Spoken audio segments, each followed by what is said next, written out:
Les amoureux de couleurs noires, les amoureux de voitures noires seront très ravis de voir cette très belle Hyundai Tucson. Très belle voiture. Vous allez remarquer là à ce niveau les headlights, les phares avant, très agressifs. Ils vous regardent, ils disent allez prends-moi, achète-moi. Alors là, au niveau de la calandre, du chrome au niveau de la calandre et puis du plastique à ce niveau-là. Bon, le constructeur a choisi de faire ça pour son modèle. Et je pense que ça donne une très belle touche parce qu'après la calandre est encadrée à ce niveau avec une très belle touche de chrome. Ça donne une allure assez prestigieuse en fait à la voiture. Le chrome en tout cas donne l'allure pour certaines personnes. Le chrome est assez prestigieux quand il est présent sur une voiture. Donc là, voilà ce que nous avons à l'avant de la voiture. Le logo a été enlevé. Le logo Hyundai a été simplement enlevé pour éviter les risques, pour limiter les risques de vol, puisqu'on est sur le parc en ce moment. Donc là, j'ai à ce niveau, j'ai les jantes en aluminium. Voilà. Ici, pas de chrome malheureusement. Une seconde. Là, j'ai les répétiteurs de clignotants au niveau des rétroviseurs. Là, j'ai pas de chrome à ce niveau, donc tout est blacked out tout simplement. J'ai des vitres fumées à l'arrière et des vitres claires à l'arrière. Donc pour les vitres teintées, je veux dire teintes pour être plus précis. Et donc j'ai environ les vitres teintes à 70%. Je vais dire 70% à ce niveau et pas du tout teinte à ce niveau. Donc là, le noir continue sur tout le long de la voiture, bien évidemment, jusqu'à l'arrière. Et puis j'ai un énorme béquet ici qui donne une allure sport à la voiture. Voilà, le logo Hyundai incrusté à l'arrière. La lunette arrière qui est aussi blacked out, c'est-à-dire fumée, ou teinte si vous voulez, ou teintée si vous voulez. Et ensuite Tucson, pour vous rappeler que le modèle c'est un Tucson à ce niveau. Très belle voiture en général. Je pense qu'elle est assez jolie, assez intéressante. Voilà.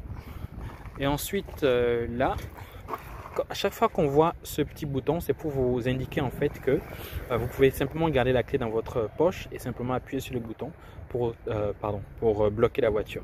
Je vous montre le même bouton de l'autre côté. Alors, grâce à la magie du montage, je suis déjà de l'autre côté.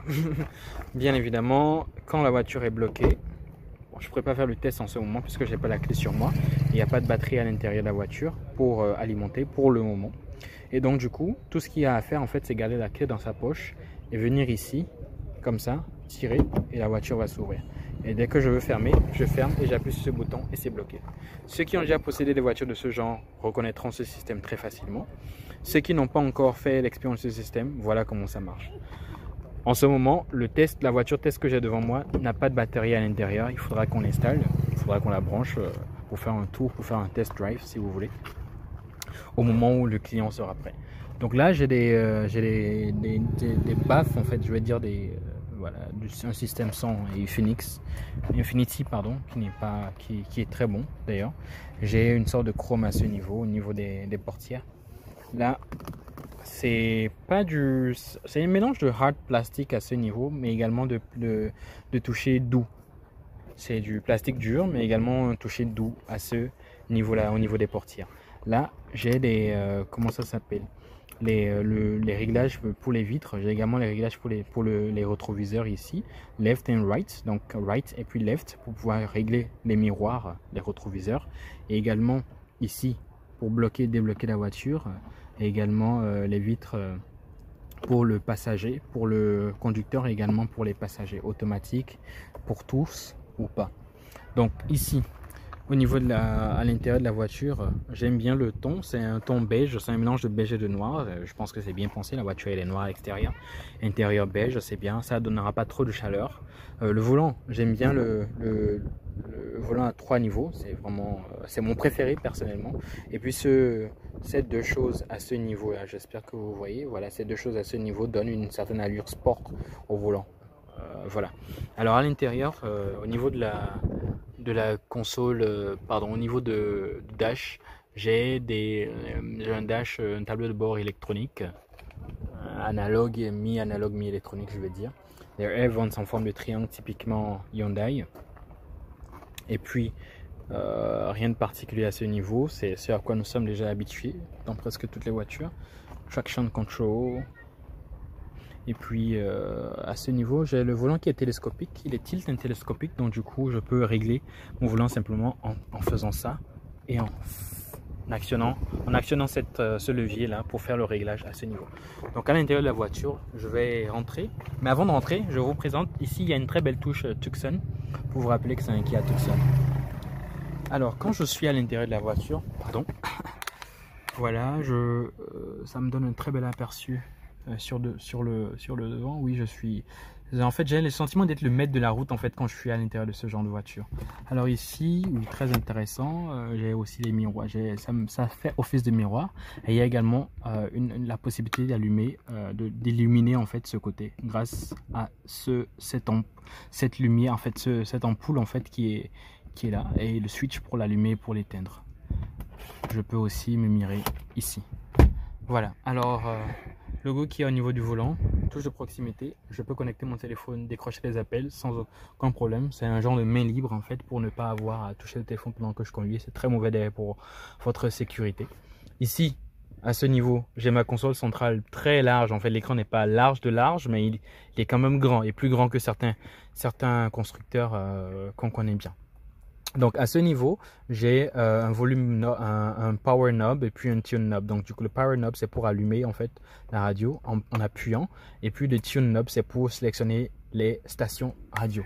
À ce niveau j'ai les réglages de climatisation dual zone, donc du coup j'ai un pour ce côté et puis un pour l'autre côté également. Je peux également synchroniser les deux, les mettre sur automatique et tout. Bon après pendant les tests, vous pourrez faire les tests et voir si ça vous convient.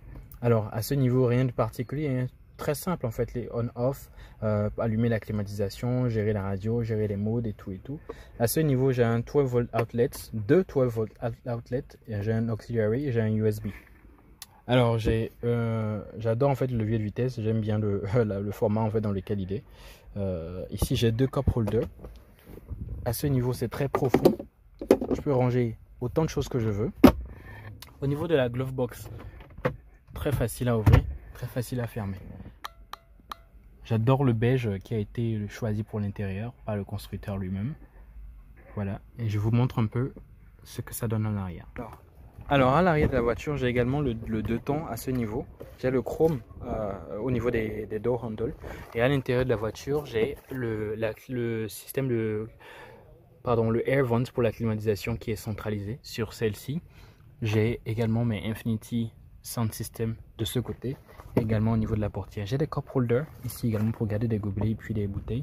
Les cup holders pour garder des gobelets et des bouteilles de l'autre côté également. J'adore en fait cette très belle séparation pour pouvoir avoir accès à ce genre de petite table centrale avec le cup holder, la possibilité de mettre deux cup holders à ce niveau. Là, la voiture peut facilement accueillir 3 personnes, 3 adultes, 2 adultes, voilà, sur les deux côtés, et 3 enfants à l'intérieur. Donc là, je n'ai pas de troisième niveau de siège, mais j'ai assez de capacité de coffre pour l'arrière et charger les bagages de marchandises. Quand je suis à l'intérieur de la voiture, je suis très bien à l'aise, et puis j'ai une très belle... j'ai l'espace aux jambes, et puis l'espace aux jambes est très grand, donc je suis très confortable. Je pense que, alors le siège est repoussé, je pense qu'il est complètement repoussé vers l'arrière, légèrement, il reste un tout petit peu, comme vous pouvez le remarquer, à ce niveau il reste juste un tout petit peu, mais malgré ça je suis très confortable de ma position. Et vous voyez un peu, moi je fais 1,73 m je crois, et vous voyez il y a tellement d'espace aux jambes, et la voiture elle est super, elle est vraiment super. Donc je vous encourage à venir l'essayer si elle vous plaît. En me contactant sur le numéro affiché pour avoir plus d'informations sur la voiture. Alors, rien de particulier à part cela. Et habillé en noir, le noir il est très parfait, vraiment super intéressant à ce niveau. Donc c'est Hyundai Tucson, pour vous rappeler, le logo Tucson est là pour vous rappeler que c'est vraiment un Tucson. Et je fais un tour de la voiture pour vous montrer encore à quoi ça ressemble en général. Donc quand je fais un tour et que je viens à ce niveau, vous allez remarquer qu'elle est très scintillante. Le noir il Il est vraiment classe, il fait original, il fait classe et puis on a envie d'essayer ce genre de voiture, surtout pour les amoureux de voitures noires et les amoureux de 4x4 en général. Merci beaucoup, j'espère que vous avez apprécié, n'hésitez pas à partager ou n'hésitez pas à contacter le numéro qui s'affiche afin d'avoir plus de détails sur la voiture.